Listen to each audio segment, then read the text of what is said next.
Πάμε να κάνουμε ένα Nike SB review.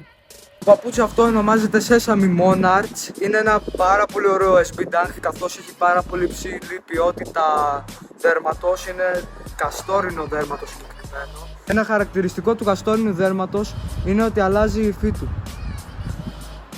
Αυτά τα παπούτσια γενικά θεωρούνται παπούτσια skater, αλλά μπορείτε να τα φοράτε και για την καθημερινότητά σας. Είναι πάρα πολύ άνετα, τα έχω δοκιμάσει και εγώ ήδη μια φορά. Τα συστήνω ανεπιφύλακτα.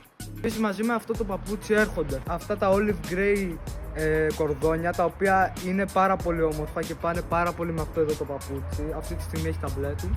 Επίσης ένα πράγμα που έρχεται ακόμα με αυτό το παπούτσι είναι ένα διαφανές αυτοκόλλητο, δεν ξέρω αν φαίνεται, αλλά είναι διαφανές και μπορείτε να το βάλετε όπου θέλετε. Γράψτε μου στα σχόλια αν θα δίνετε μια ευκαιρία για αυτό το παπούτσι για καθημερινή χρήση.